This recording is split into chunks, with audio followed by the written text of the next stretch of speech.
A reading from 1 Samuel chapter 14. One day, Jonathan said to the young man who carried his weapons, "Let's go across to the Philistine camp." But Jonathan did not tell his father Saul, who was camping under a pomegranate tree in Migron, not far from Gibeah. He had about 600 men with him. The priest carrying the ephod was Ahijah, the son of Ichabod's brother Ahitub, who was the son of Phinehas and grandson of Eli, the priest of the Lord in Shiloh. The men did not know that Jonathan had left. In Michmash Pass, which Jonathan had to go through to get over to the Philistine camp, there were two large jagged rocks, one on each side of the pass. One was called Bozez, and the other Seneh. One was on the north side of the pass, facing Michmash, and the other was on the south side, facing Geba. Jonathan said to the young man, "Let's cross over to the camp of those heathen Philistines.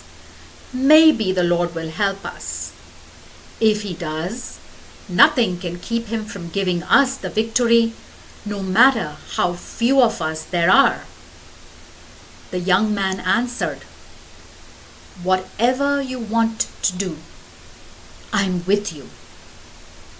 "All right," Jonathan said, "we will go across and let the Philistines see us. If they tell us to wait for them to come to us, then we will stay where we are.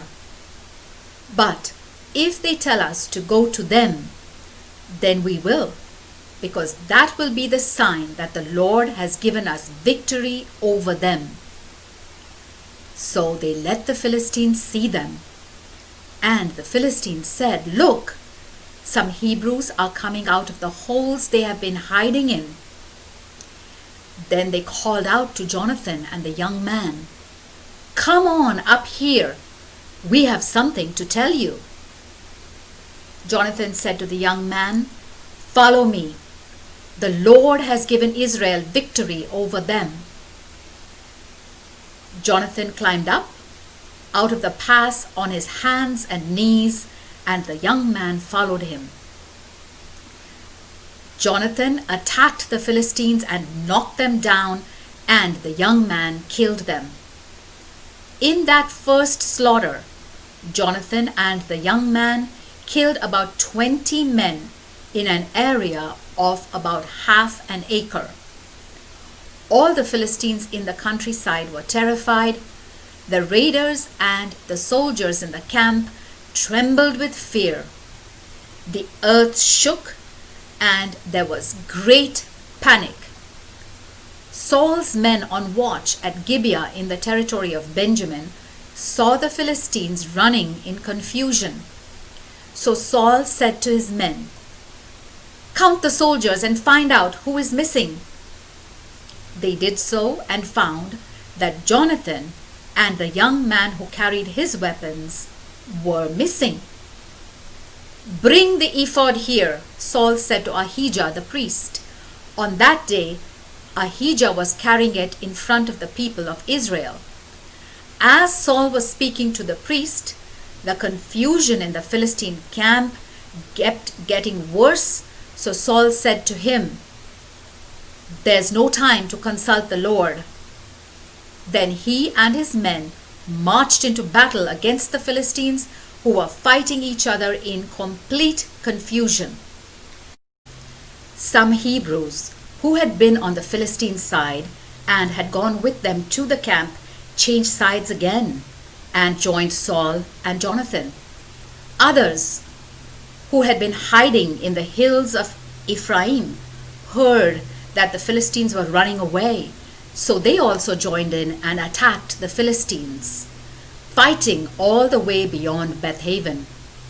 The Lord saved Israel that day.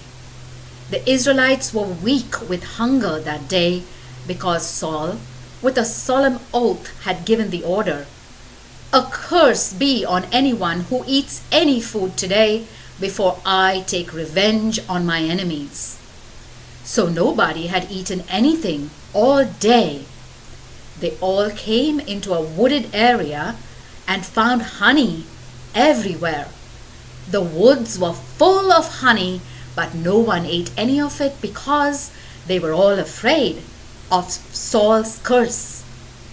But Jonathan had not heard his father threaten the people with a curse. So he reached out with the stick he was carrying, dipped it in a honeycomb, and ate some honey. At once he felt much better. But one of the men told him, "We are all weak from hunger, but your father threatened us and said, 'A curse be on anyone who eats any food today.'"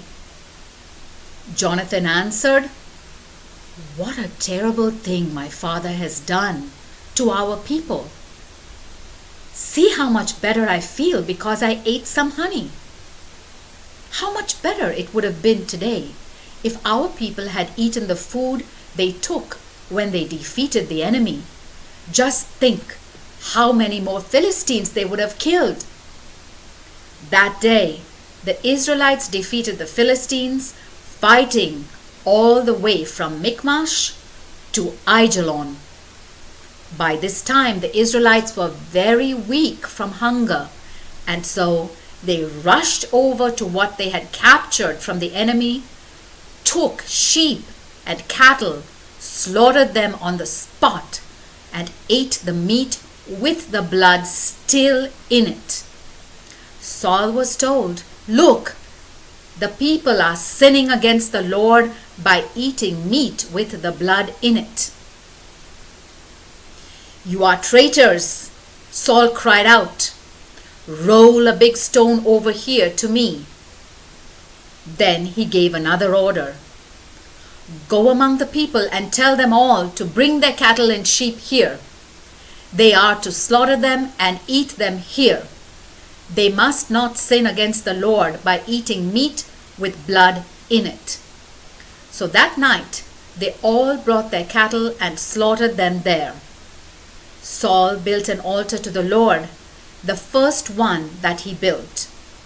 Saul said to his men, "Let's go down and attack the Philistines in the night, plunder them until dawn, and kill them all." "Do whatever you think best," they answered.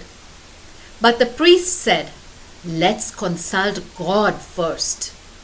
So Saul asked God, "Shall I attack the Philistines? Will you give us victory?"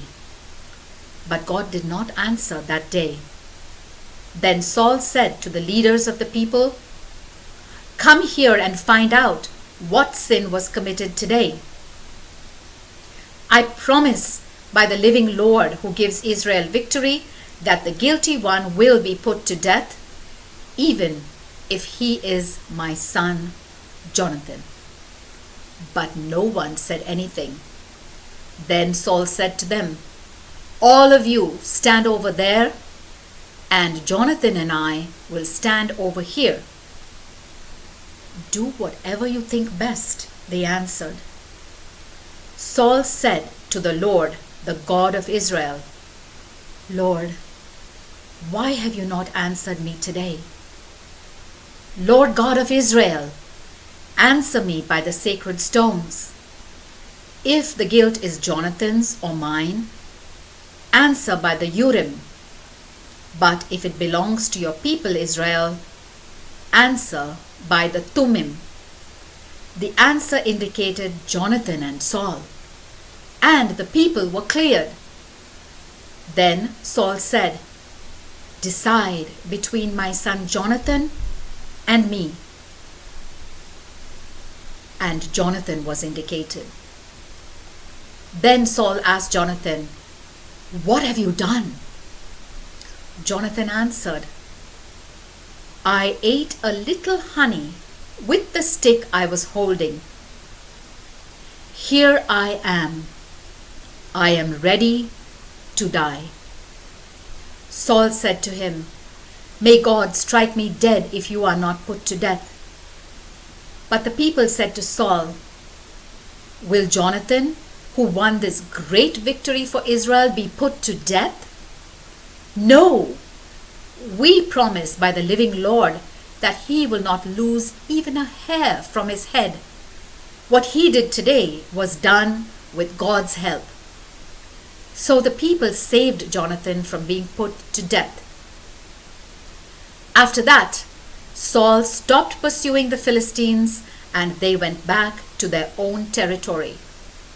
After Saul became king of Israel, he fought all his enemies everywhere, the people of Moab, of Ammon, and of Edom, the kings of Zobah, and the Philistines. Wherever he fought, he was victorious. He fought heroically and defeated even the people of Amalek. He saved the Israelites from all attacks. Saul's sons were Jonathan, Ishvi, and Malchishua. His older daughter was named Merab, and the younger one, Michal. His wife was Ahinoam, the daughter of Ahimaaz. His army commander was his son Abner, the son of his uncle Ner. Saul's father Kish and Abner's father Ner were sons of Abiel. As long as he lived, Saul had to fight fiercely against the Philistines. So, whenever he found a man who was strong or brave, he would enlist him in his army. The word of the Lord.